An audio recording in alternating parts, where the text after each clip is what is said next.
Hello everyone, I'm Santiago, and today I'm gonna be testing Dying Light Bad Blood on the GeForce GTX 1050 Ti. I'll be doing 1080p, 900p, 1440p and 4K. To skip to not those sections of the video, check the timestamps down in the description. So first of all, I'll show you 1080p targeting 60 frames per second.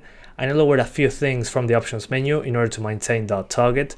It wasn't that difficult to do so. There are sometimes drops into the 50s, but it's not a huge deal if you ask me.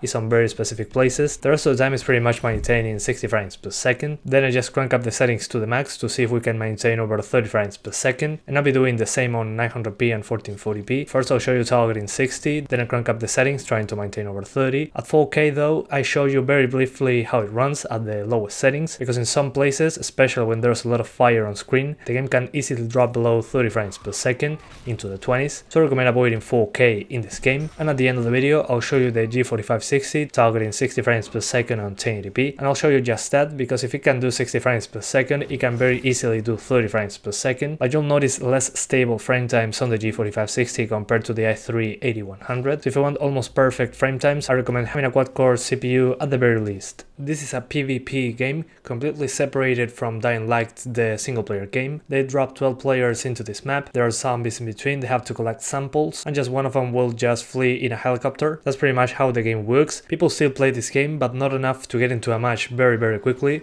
Sometimes I stay over 5 minutes in a lobby, but luckily this game allows us to jump by ourselves into a match without anybody else. I tested a couple matches first to see the difference in performance, and overall it was pretty similar. I noticed a little higher CPU usage when there were many players close to you, but overall I consider this a good reference of actual gameplay, especially when there are many zombies on screen, plus fire, plus explosions, plus a lot of vegetation on screen. That was my worst case scenario. With that out of the way, the options menu is pretty much the same as Dying Light. On the options that gave me the biggest boost in performance by lowering them were shadow map size, first of all, the shadows, then the foliage quality helped on places with a lot of foliage, obviously. It was a good FPS boost in some occasions. The Antialiasing option seems to be some post-process solution. I got around 3 to 5 FPS more. And then the NVidia HBAO Plus is another big hit to the frame rate. The view distance option compared to the day one version of Dying Light is not a huge performance hit, but it's not a huge difference from the highest to the minimum.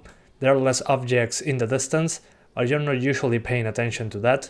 The important stuff always has decent detail to it, at least in my opinion, but I'll keep it at 30% to have some good view distance and a couple extra FPS. The NVIDIA depth of field, when you get acid thrown at you on some other instances, this effect kicks in and it's a huge FPS hit. I'm talking about 20 to 30 FPS dropped from 1 second to another. In my opinion, just turn it off. I don't see anything being added to the game that makes this worth it, so just disable it to keep your frame rate more consistent. And the NVIDIA PCSS is for the shadows. From high shadows and above, you can enable this option, and it's a more realistic way to see the shadows. The edges will be softer the farther it is from the object. In my opinion, this is not worth the effort to enable. It's an FPS hit, but you're not actually looking at that while playing the game. You're moving around through the environment very quickly, and that's pretty much the options menu. The texture quality option, if you have a 2 gig card, use medium, and if you have something more than 2 gigs, use high. You only have 2 options for that.